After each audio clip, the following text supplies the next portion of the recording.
2002년 한일 월드컵 당시 아르헨티나 극심한 경제난을 겪고 있었습니다. 이때 월드컵에 참가했던 축구계 최후의 로맨티스트 아르헨티나 대표팀의 가브리엘 바티스투타는 국민들에게 이렇게 얘기했습니다. 모든 것이 무너져도 우리에겐 축구가 있다. 마찬가지로 2002년 한일 월드컵 때 16강에서 이탈리아를 극적으로 꺾은 대한민국 대표팀의 거스 히딩크 감독. 그는 인터뷰에서 이렇게 얘기하였습니다. 나는 아직 배고프다. 대망의 FC 안의 첫 시즌 K리그 챌린지 2013은 끝났지만 아직 우리에겐 다음 시즌 있고 그 뒤에도 많은 시즌이 남아있습니다. 아직 안양의 축구는 끝나지 않았습니다. 내년 2014년 시즌을 기약하는 재미있는 한방. 61만 안양 시민 공감 프로젝트. 안녕하세요. 시작해 보겠습니다. 자, 지난 11월 안양 해수욕가 처음 방영되었는데요. 참 그때 이어진 반응들이 참 뭐랄까요, 뜨거웠죠. 예, 특히 안양 시민들을 비롯해서 우리 ASU 레드 많은 분들이 의견을 주셨는데요. FC 안양의 소식과 또 ASU 레드의 소식을 전해줘가지고 유익하고 되게 재밌고, 그리고 이렇게 서포터즈들이 만드는 방송이라서 신선했다라는 평가도 있었습니다만 날카로운 지적도 좀 있었죠? 네, 그렇습니다. 일단 날카로운 지적 몇 가지 뭐 얘기하자면은 예. 뭐 발음이 뭐 이렇게 뭉개지냐, 무슨 어디 나라에서 왔냐, 국적 불명이다. 또 말을 지금 누가 널 쫓고 있냐, 너네들을 쫓고 있냐, 뭐 채무빚을 졌냐, 정체불명의 드립들이 너무 많다, 너무 오덕스럽지 않냐. 또 그리고 뭐 중요한 거라고 할지 뭐 좀 날카로운 거랄지 모르겠는데 제일 큰 비난이 옆에 뭐 최재원 해설 얼굴은 그래도 봐줄만 한데 너는 왜 그러냐? 손동주 진행자는 얼굴이 비교돼서 머리가 너무 크다. 왜 얼굴이 뭐 그렇게 생겼냐? 참 그런 지적들이 참 많았습니다. 뭐 그 지적 뭐 잘 들었습니다. 몇 분들. 네. 그래도 뭐 일단은 지적해 주신 거 저희가 겸허하게 받아들이고 또 발전되는 모습 보여드리겠습니다. 다만 저희가 전문 방송인이 아니라 아직 아마추어다 보니까 많은 부족함이 있었는데도 많이 재밌게 봐주셨어요. 그래도. 네, 그래도 정말 재밌었다. 그래도 너희 진짜 말씀하신 대로 뭐 전문 방송인이 아닌데도 불구하고 뭐 방송 그래도 열심히 했다, 노력하는 모습은 보였다, 대신에 좀 고칠 건 고쳐라, 이런 많은 좋은 말씀을 해주셨어요. 예, 그렇죠. 그래가지고 저희도 그러한 지적들을 받아들여서 지금 이렇게 큐카드도 제작했고, 그렇죠. 또, 직접 준비했습니다. 예, 이런 거. 그리고 또 핀마이크도 동원하고 앞으로 계속 발전되는 모습 보여드리는 그런 팟캐스트 안녕하세요가 되겠습니다. 네, 앞으로 더욱 열심히 하는 안녕하세요가 되겠습니다. 지금도 발음이 좀 버벅거리는데요. 발음 연습 진짜 많이 했어요. 그리고 저희가 저번 1화, 2화 뭐 재밌게 보셨는지 모르겠지만 구성 변경이 좀 있습니다. 자, 1부와 2부를 나눴습니다. 어떻게 되냐면요. 자, 앞으로 1부에서는 FC 안양이 한 달 동안 있었던 경기를 짚어보겠고요. 2부에서는 경기 속 숨겨진 이야기들, 그리고 우리 ASU 레드의 활동도 짚어보는 코너들로 좀 마련해봤습니다. 예, 그리고 더불어서 FC 안양의 축구를 조금 더 전문적인 시각으로 바라보는 코너도 마련하게 되었습니다. 다만 지루한 얘기일 수도 있겠지만 저희 두 사람의 화려한 입축구의 향연도 볼 수 있는 그런 코너가 되지 않을까 싶네요. 입축구로 타면 좀 어떻게 잘 보실지 모르겠지만 뭐 잘 해봐야죠. 그렇죠. 아무래도 댓글이 달린다면은 잘 들었다 한 20% 그리고 아무래도 태클 거는 댓글이 80%는 되지 않을까 걱정도 되네요. 아무래도 저희 두 사람이 또 서포터즈 내에서 레드에서 리뷰를 담당하다 보니까 좀 많은 기대를 또 하고 있더라고요. 너희가 입축구를 얼마나 잘 터는지 한번 보자. 이런 좀 반응들도 있었죠. 그래도 재미있는 입축구 한번 해보겠습니다. 자, 그렇다면 이제 1부의 첫 코너 11월 FC 안양 경기들을 간략하게 살펴보는 시간 백투더 매치를 시작하겠습니다. 자, 백투더 매치 아주 간략히 11월 경기들을 살펴보는 시간입니다. 자, 그 당시 저번 1화, 2화 때 경기 분석 아마 2화 때 방송됐었죠. 예, 그렇죠. 그때 저희가 좀 길게 했었어요. 아무래도 한 경기 한 경기 좀 짚어보다 보니까 좀 시간 좀 많이 갔어요. 그래서 저희가 이번 백투더 매치를 좀 간략하게 좀 정리 좀 해봤습니다. 예, 그래서 그렇습니다. 고대하던 FC 안양 첫 시즌 현대오일뱅크 K리그 챌린지 2013의 대장정이 끝난 11월이었습니다. 예, 그렇죠. 그래서 일단 K리그 챌린지 중위권 판도가 상당히 복잡해서 11월 경기 때 좀 그 결과들로 순위가 최종 확정될 수 있었던 그런 상황이었었죠. 예, 그렇죠. 특히 스페인의 프리메라 리가 같은 경우에는 신계와 인간계가 나누어져 있다고 하지 않습니까? 아, 그렇죠. 예, 레알 마드리드와 바르셀로나의 신계, 그리고 뭐 발렌시아, 세비야, 레알 소시에다드 이런 팀들의 인간계, 인간계. 예, 그렇죠. 구성되어 있는데 K리그 챌린지도 비슷했어요. 예. 뭐 상주 상마 경찰 축구단은 들어서 뭐 레알 상주 혹은 뭐 경찰셀로나 이렇게 얘기했고, 그 다음에 뭐 우리 FC 한양을 비롯해서 다른 팀들이 3위부터 해가지고 순위 싸움을 하지 않았습니까? 특히 또 3위에서 5위 이 각축전이 상당했습니다. 예, 그렇죠. 그래가지고 안양도 처음 목표였던 3위를 놓고 중위권 싸움을 그동안 해왔는데, 재밌게도 이 11월 동안에 3위를 놓고 다툰 팀들하고 다 맞붙게 되었습니다. 아, 맞습니다. 그때 11월 총 4경기가 있었죠. 4경기 맞죠? 5경기. 아, 5경기. 예. 죄송합니다. 제가 좀 착오가 있었는데요. 아, 그때 저희가 1화, 2화 때 녹화할 때 광주전을 지나고 나서 녹화를 하다 보니까 예. 제가 그걸 또 얘기했나 하고 싶어서 배제하고도 넘어간 것 같은데 5경기 맞습니다. 예. 5경기가 있었는데 상당히 치열했습니다. 그때 그렇죠. 뭐 그때 첫 경기가 제가 방금 놓쳤던 그 부분 예. 그 지난달 안양화서에서 다루지 못했던 잠깐 결과 제가 언급했던 것만 기억하는데 11월 3일 광주원정으로 첫 시작으로 시작됐습니다. 11월 경기가 예, 그렇죠. 결과는 좀 암울했죠. 4대0 예. 패배. 이 경기가 역대 예. 최대 안양이 당한 실점이었습니다. 예, 그렇습니다. 그동안 안양 같은 경우에는 그래도 상당히 고무적이었던 점 중에 하나가 처음 만들어진 팀이고, 이제 선수들도 분포가 출신이 되게 다양했는데, 그럼에도 불구하고 상주나 경찰같이 강팀을 만날 때는 그렇게 큰 차이로 패배하진 않았어요. 좀 아슬아슬하게 패배한 게 좀 많았죠. 예, 그렇죠. 하지만 딱 그 시즌이 끝나는 11월에 그리고 또 가장 중요했던 광주전에서 4대0 패배를 당한 것은 조금 뼈아팠죠. 그렇습니다. 그때도 제가 광주원정을 그때가 저 야간 근무를 하고 예. 바로 아침 차로 타서 예. 달려갔는데 좀 밤새서 가서 경기 결과를 봤는데 좀 약간 슬펐어요. 그래도 그렇죠.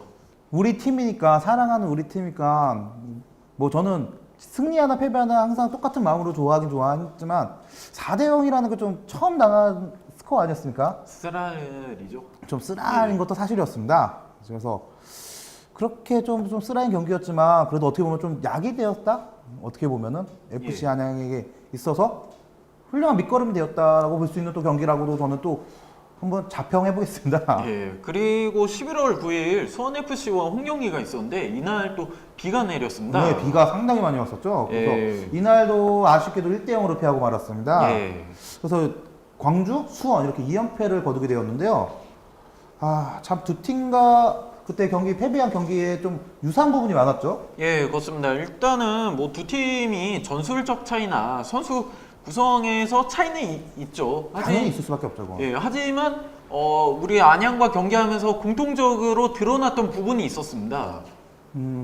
그게 어떤 점일까요? 일단은 두 팀의 공통점으로 보면은 뭐 수비진이나 중앙 미드필더들의 신체 조건이 상당히 좋아요. 그 피지컬 축구라고 하나요? 예, 그걸? 그렇죠. 그래가지고 안양이 공격을 풀어갈 때 그 점에서 고전하면서 공격이 자연스럽게 이어지기보다는 몸싸움에서 밀리면서 끊어졌거든요.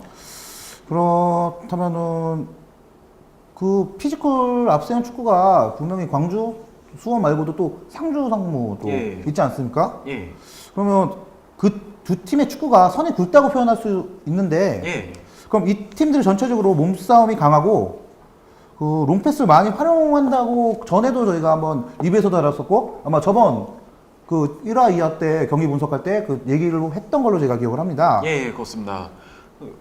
확실히 FC 안양 같은 경우에는 광주와 수원 FC를 만나면 고전하는 것이 몸싸움도 있지만 이 두 팀이 롱패스를 많이 활용한다는 점에서도 고전하였습니다. 왜냐하면은 안양 같은 경우에는 공격을 위해서 공격 숫자를 많이 투입하되 다만 수비의 라인 같은 경우에는 그렇게 많이 올리지 않아요. 그러다 보니까 만약에 공격이 몸싸움에 밀려서 끊기게 되면은 바로 롱패스를 날리는데 그러면은 남은 수비수들이 그 역습해오는 상대 공격수들을 감당해야 되는 부분이 있는데 이런 부분이 자주 나왔던 경기였거든요. 그래가지고 그런 점을 이기지 못하고 하다 보니까 실점을 내주게 되고 그렇게 해서 패배했다고 볼 수 있습니다. 그러면 그거를 좀 순화해서 좀 말하자면은 예, 좀 그렇게 성골근 축구에 안양이 좀 고전한 건데. 예, 자, 그러면 그 성골근 축구에 또 고전한 점 말고도 아까 말씀하신 역습에 의한 롱패스. 그래서 또 그런 역습에 고전한 점이 있다고 하셨죠? 예. 그럼 어떻게 보실 수 있나요? 일단은 광주 같은 경우에는 루시오와 그 양옆에 김준엽 혹은 박현 이렇게 세 명을 중심으로 역습을 했고 수원FC 같은 경우도 기존의 3톱을 그대로 활용해가지고 역습을 했습니다. 다만 이렇게 되면은 안양이 기본적으로 포백, 수비수를 4명 두기 때문에 4대3이라는 수적 우위는 점할 수 있습니다. 하지만 여기서 수원FC는 김서준 선수나 김봉광 선수, 광주 같은 경우는 이광진 아니면 임선영 선수를 계속 침투시켰어요. 그러다 보니까 4대4 상황이 만들어지고 자연스럽게 안양이 특히 안양의 4명의 수비수들이 수비를 하는데 많이 어려움이 있었고 그런 점에 의해서 역습에 많이 약한 모습을 보여줬다. 이렇게 볼 수 있습니다. 그 역습, 그러면 어떻게 보면 수비 대응을 제대로 갖추지 못해서 예. 당했다고 볼 수 있는데, 예. 그럼 저희라는 표현을 좀 잘못했죠. 우리가 예. 항상 얘기했던 부분 중에서 아마 기억하실지 모르겠지만, 사이 공간. 예. 어떻게 보면 그 역습에 의해서 좀 순간적으로 생긴 그런 사이 공간으로 저희가, 우리 두 사람이 좀 표현을 했었잖아요. 예. 그러면 안양의 약점이라고 저희가 좀 누누이 얘기했었던 사이 공간에 말씀하신 두 선수가 침투해서 안양의 수비를 괴롭혔다고 볼 수도 있겠네요. 예, 그렇죠. 그동안 광주와 수원FC 그 전에 4번씩 또 만나지 않았습니까? 그때도 이 점을 계속 노려가지고 했는데 이번 경기들에서도 나타났단 말이죠. 마치 아픈데 또 때리는 것처럼 아픈데 계속 때리는 정말 아프죠. 계속 때리는데 계속 때리는 아우 진짜 많이 상당히 아픕니다. 야구르거든요 이게. 그러면 지금 최재원 해설이 말씀하신 그 두 팀의 롱패스 축구 그리고 활발한 공격 작업에 안양이 당했고 그리고 쓰라린 패배를 받아들였던 경기들이었습니다. 그렇다면은 하지만 근데 이 지금 광주 수원전에 이런 문제점으로 좀 쓰라린이 좀 패배를 당했지만 11월 17일 부천 원정에서는 뭐 결과는 비기지 않았습니까? 예. 비겼지만 그 당시 경기에서는 좀 확연히 달라진 모습을 보였죠. 그렇습니다. 일단 안양이 원래는 4-4-2 포메이션을 주로 들고 나왔는데 이 경기에서는 4-1-4-1 포메이션, 그러니까 수비형 미드필더 한 명을 두고 원톱을 두는 이런 포메이션으로 나왔습니다. 이 수비형 미드필더에서는 정다슬 선수. 네, 그렇습니다. 정대 선수가 있죠. 체격도 좋고 수비력도 좋고 롱패스도 좋은 선수인데 이 선수가 있어서 수비형 미드필더 위치를 해서 수비와 미드필더 사이의 사이 공간에 위치했습니다. 그렇게 해서 부천의 임창균을 중심으로 한 빠른 역습을 또 계속 차단하면서 그렇게 하면서 또 무실점 경기를 이끌어냈던 그런 점이 돋보였던 경기로 얘기할 수 있겠습니다. 어떻게 보면 그 부천 원정에서는 정다슬 선수 역할이 좀 톡톡히 자기 그 사이 공간을 보호하면서 수비도 지원하고 공격도 지원하는 그런 어떻게 보면 그 진짜 사이 공간의 공략을 정다슬 선수가 잘 역할을 수행했기 때문에 좀 원활한 경기였다고 이렇게 평가를 하셨는데요. 자, 그럼 또한 이날 경기에서 이 부천 원정에서 가장 인상적이었던 것은 정다슬 선수, 지금 말씀하신 정다슬 선수도 있었겠지만 김원민, 최진수 선수 이 두 선수가 또 있었습니다. 이 두 선수 번갈아서 공격으로 전출, 그리고 맨 앞에 있는 이완희 선수. 그러니까 이완희 선수를 많이 도와주면서 득점 기회도 많이 만들었었죠. 그렇죠. 일단은 정다슬 선수는 물론 수비형 미드필더를 소화한 적은 있지만 최진수 선수도 뭐 중앙 미드필더로 평소에 많이 뛰는데 김원민 선수는 그동안 나오면은 공격수나 아니면은 대부분 윙어에서 뛰었는데 이날 처음 중앙 미드필더로 뛰었어요. 하지만 최진수 선수와 번갈아서 공격에 나서면서 이완희 선수를 도와주기도 하였고 혹은 수비에 빠르게 가담해서 그리고 또 타락하기 좋잖아요. 맞습니다. 워낙 재빠른 선수기 때문에 테크닉도 좋고요. 그래서 중원에서 뭐 부천하고 중원 싸움이 치열하긴 했습니다만 그 중에서도 안양이 우세를 점할 수 있었던 것은 이러한 김원민 선수의 재발견이 있기에 가능했다고 보고요. 그리고 또 박성진 선수가 원래 최전방 공격수 역할을 맡고 있었는데 이 경기에서는 오른쪽 윙어로 나왔습니다. 그러면서 또 측면에서의 활발한 플레이로 이날 또 경기에서 안양의 공격이 수월하게 이루어지도록 큰 도움을 주었고요. 자, 그럼 어떻게 보면은 시즌 도중에 그것도 거의 끝나가는 시점 아니었을까? 11월 경기들. 그렇죠. 근데 이런 포메이션을 바꾼다는 건 어떻게 보면은 정말 큰 무리수라고도 표현할 수 있을 정도로 참 큰 변화를 줬어요. 어떻게 그렇죠. 보면 시즌 막판에 안정감을 더하려는 팀들이 많지 않습니까? 예. 그런데도 불구하고 이우영 감독께서는 그 전술 변화, 4일 사이 전술 변화를 크게 주셨어요. 자, 그래서 그 큰 변화를 준 부천 원정 이후에 11월 24일 고향과의 홈 경기에서도 똑같은 포메이션, 이 4일 사이 변화 줬던 포메이션 들고 나오셨죠? 예. 이때도 알렉스 선수나 주민규 선수 같이 고향의 공격형 미드필더를 역시 정대수 선수가 잘 막으면서 또 무실점을 할 수 있었어요. 그리고 또 알렉스 선수 워낙 위협적이지 않습니까? 또 잘하기도 해가지고요. 워낙 유명하죠. 또 알렉스 선수가 챌린지에서는. 예, 그렇죠. 하지만 이 알렉스 선수를 봉쇄했고 동시에 이 경기에서도 또 최진수 선수가 이번에는 공격으로 주로 나가고 김원민 선수는 뒤에서 조금 보조해주는 그런 역할을 했었는데 그런데도 잘 됐어요. 또 최진수 선수가 공격으로 수시로 가담하면서 또 침투 패스도 찔러주고 혹은 슈팅까지 시도하는 그런 모습을 보여주면서 공격이 상당히 활발했다. 이렇게 평할 수 있는 경기였습니다.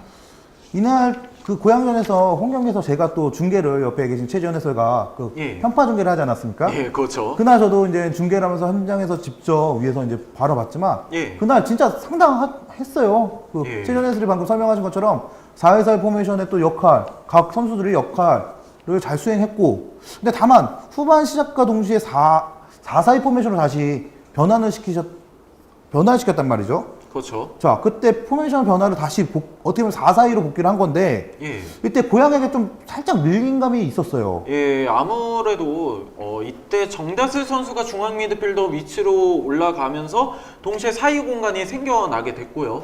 그리고 동시에 교체에 투입된 유만기 선수 그리고 기존에 있던 진창수, 알렉스 선수들이 그 사이 공간을 집요하게 파고들면서 그러다 보니까 안양이 조금 고향의 공격이 휘둘렸습니다. 하지만 최진수 선수의 침투 패스에 의한 박성진 선수 그 다음에 박병원 선수가 슈팅을 시도하다가 페널티킥을 얻어냈고 그렇게 해서 득점에 성공하면서 다시 4-1-4-1 포메이션으로 복귀 그 뒤에 수비에 안정을 주면서 승리했던 경기였습니다. 그렇습니다. 상당히 오랜만에 승리였어요. 그때 고향과의 승리에서. 예, 141일 만에 승리였죠. 그때 골을 넣고 또 경기 끝나면서 저와 최재원 해설이 예. 중계석에서 환호를 했죠. 골 들어갔을 때도 골 외치고 또 경기 끝남과 동시에 오랜만에 승리하면서 이렇게 정말 크게 외쳤고 정말 기뻤던 그런 경기였고요. 자, 그리고 다음 11월 30일 경찰 축구단과의 경기 한 번도 이기지 못했던 상대였죠. 그렇죠. 맨날 한 점 차 승부였어요. 늘. 그렇습니다. 그랬는데 못 이겨가지고 정말 이기고 싶었던 상대였죠. 그런 상대를 지금까지 이제 시즌이 이제 끝남과 동시에 지금까지 있었던 모든 열세를 뒤집어 버리고 4대 0이라는 정말 큰 점수차로 대승을 거뒀습니다. 자, 경찰의 핵심 멤버들이 전역해서 좀 예전만 못하다 하는 좀 평가를 받고 있지만 그래도 경찰 축구단 하면 그래도 무시 못할 팀 아닙니까? 그렇죠. 경찰 같은 경우에는 물론 좋은 선수들이 많았을 때 더욱더 강했습니다만 지금 같은 경우에는 조동현 감독이 이룩해놓은 그런 조직력 내에서 강력한 위력을 발휘하는 팀이거든요. 하지만 이 팀을 상대로 안양은 다시 4-4-2로 했는데 약간 변칙을 주었습니다. 최신수 선수가 중앙 미드필더에서 오른쪽 측면 위치하게 되었는데 대신에 박성진 선수가 거의 윙포워드처럼 오른쪽으로 계속 진출하고 최진수 선수는 조금 뒤에서 공격형 미드필더 같이 그렇게 움직였어요. 그렇게 하면서 공격도 활발하게 이루어졌고 또 그리고 중원도 강화하면서 동시에 수비도 안정을 꾀하는 그러한 경기를 가져갔고 동시에 또 세트피스에서만 3골을 뽑아내는 물론 한 골은 자책골이었습니다만 예, 아 상대의 자책골이었죠. 그렇습니다. 예. 그 당시에 상당했어요. 또 워낙 뭐 벼르고 별렀던 그런 상대이기도 했지만 예, 경찰 상대로 제가 그때도 이제 레드존에서 응원하면서 봤지만 이렇게 큰 점수를 이길 거라 생각 못했거든요. 저도 놀랐습니다. 네. 솔직히 그때. 근데 하지만 그 당시에 경찰이 뭐 핵심 멤버가 빠졌다고는 하지만 아까도 말씀드린 것처럼 그래도 무시 못할 상대인데 경찰 수비가 좀 많이 말린 모습도 많이 보였어요. 예, 근데 아무래도 그렇죠. 그 점을 FC 안양 선수들이 잘 공략해서 그렇게 큰 점수를 이기지 않았나 그렇게 생각합니다. 예, 그래서 결국 시즌 말미였지만 과감히 포메이션 변화를 준 그 4-2-4-1 포메이션 변화를 준 것이 공격과 수비 모두의 활력을 불어넣었다고 할 수 있는데요. 자, 그 결과 안양은 11월 전적이 2승 1무 2패 성적을 얻을 수 있었습니다. 예, 그렇죠. 자, 그 다만 좀 살짝 아쉬웠던 게 있었는데요. 이거는 좀 차지원 해설이 말씀해 주실 거예요. 예, 일단은 가장 아쉬웠던 것 중에 하나는 물론 3위를 하지 못했다는 것이고 그리고 올해 첫 목표였죠. 원래 예. 시즌 3위가. 그렇죠. 그리고 광주나 수원FC 같은 경우는 이겼을 경우에는 3위까지 올라갈 수 있는 더구나 같이 3위를 다툰 팀이고 지금 예, 광주가 3위, 수원FC가 4위로 예, 시즌이 끝나게 되었는데 3위를 못해서 조금 아쉽지만 그래도 5위라는 성적표 또한 예, 부족함이 없다고 봅니다. 저는. 창단 팀 그리고 올 시즌 첫 시작한 FC 안양에게 있어서는 어떻게 보면 5위도 정말 예, 훌륭한 성과라고 볼 수 있습니다. 예, 그렇죠. 그리고 특히 마지막에 3경기 연속 무실점 무패 3경기 동안요. 그리고 2연승을 거두면서 숙적 경찰까지 잡은 안양이기에 예, 그래도 시즌 끝은 잘 마무리했다고 생각됩니다. 그렇습니다. 뭐든지 끝이 좋아야 다음 시작도 좋지 않겠습니까? 그래도 그렇죠. 마지막 3경기, 3경기라고 할 뻔했네요. 예. 마지막 3경기를 정말 좋은 결과로 또 좋은 또 전술의 변화도 찾았고 예. 또 어떻게 보면 새로운 전술의 변화의 발견 아닙니까? 그렇죠. 그런 좋은 발견도 있었을 뿐더러 3경기를 모두 승리로 특히 마지막 경기가 4대0으로 정말 크게 이기지 않았습니까? 예. 그날 난리 났었어요. 레드존뿐만 아니라 경기 그렇죠. 뒤에서도 중계석도 난리 났죠 그때. 그래서 그때 뭐 시장님이 중계하셨다고 들었는데 예, 그때 전반전만 중계하시고 후반전 때 황선태 씨가 오시고 예, 그렇게 해서 이윤아 씨랑 셋이서 같이 중계를 했는데 황선태 씨 덕분에 제가 물을 맞았습니다. 그 물 뿌리기로 예, 저한테도 전파를 하셨는데 예, 앞으로도 예, 많은 시민 해설자 분들도 예, 물을 뿌릴 수 있는 예, 그런 기회가 생기길 바라고 있습니다. 저는 다음에 또 언제 나가게 되면 포도주스를 한번 뿌려보겠습니다. 보라색이니까. 그건 좀 무리수 좀 아닌가요? 무리수일 수도 있겠는데 뭐 근처에 물이 없고 주스 있으면 또 그거 뿌릴 수 있지 않겠습니까? 예, 뭐 좀 그렇죠. 끈적대겠지만 좀 이상한 드립이었습니다만 자 예. 이렇게 11월 5경기를 끝으로 대망의 첫 시즌이 끝났습니다. 자 특히 마지막 3경기 연속 무실점 아까도 말씀드렸지만 연속 무실점 무패 그리고 2연승을 거두면서 숙적 경찰까지 잡은 안양이었습니다. 자 그동안 한 시즌 동안 숨가쁘게 달렸던 FC 안양 선수단 및 코칭 스태프 일동 그리고 우리 ASU 레드 포함한 모든 안양 팬들에게 참 고생하셨다는 말씀으로 백투더 매치를 마치도록 하겠습니다. 자 이번엔 한 달간 멋진 활약을 보여주었던 선수 그리고 가장 의미 있었고 멋진 골을 선정하는 먼스리 플레이어 앤 골입니다. 자 과연 11월 5경기에서 팬들의 내일의 깊이 새겨진 그리고 또 내일의 깊게 박힌 그 골 선수와 골이 누구고 어떤 골 장면인지 옆에 계신 최수연 해설이 발표하도록 하겠습니다. 네.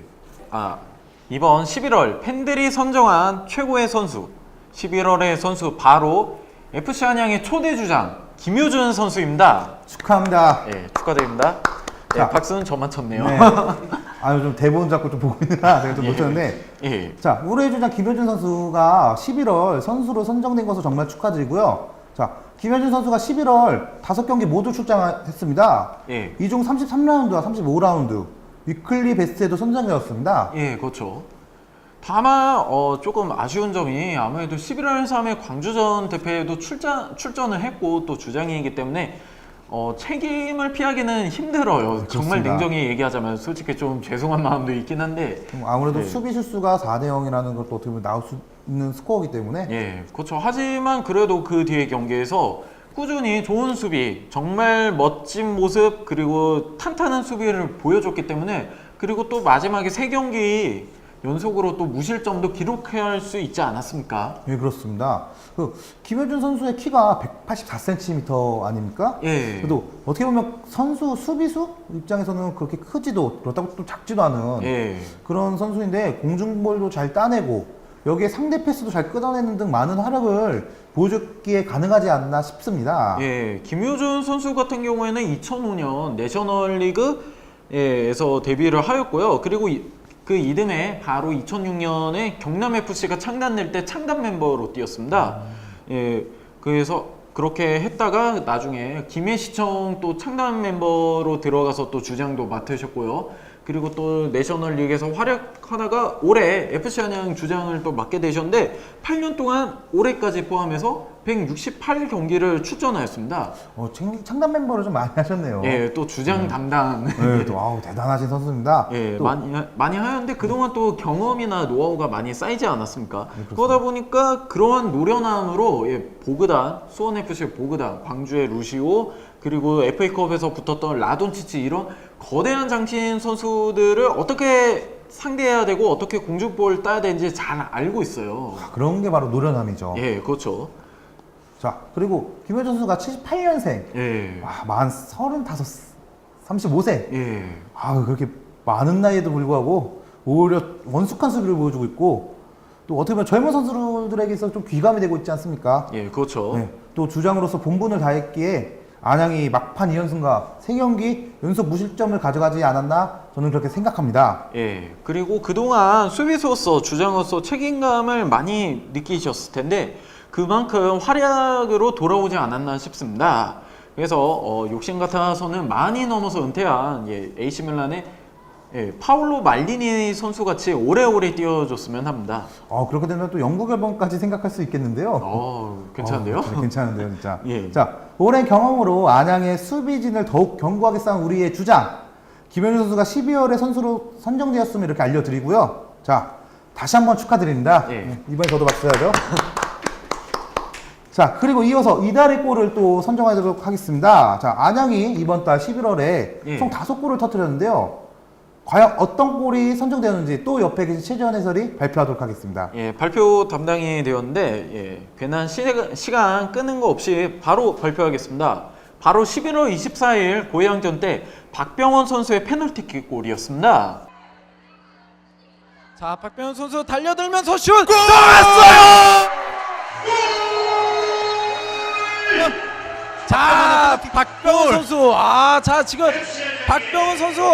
정말로 진짜 예, 이 골 같은 경우에는 좀 많은 의미가 있었는데 그만큼 어떻게 보면은 조금 이 골의 의미를 더 두었다는 것이 드러나는 것이 2위가 이완희 선수의 데뷔골이었어요. 11월 30일에 있던 근데 멋진 골이었는데 말이죠. 예, 그런데 그 골을 2표 차이로 제치고 1위를 했어요. 예, 그만큼 의미가 깊었던 페널티킥 골이었죠.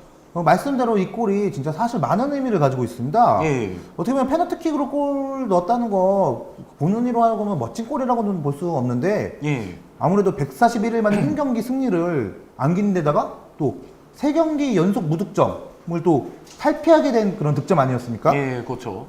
그리고 이때 당시 고양이 최병도 선수가 파울을 하게 되면서 박병원 선수가 직접 페널티킥을 얻었어요.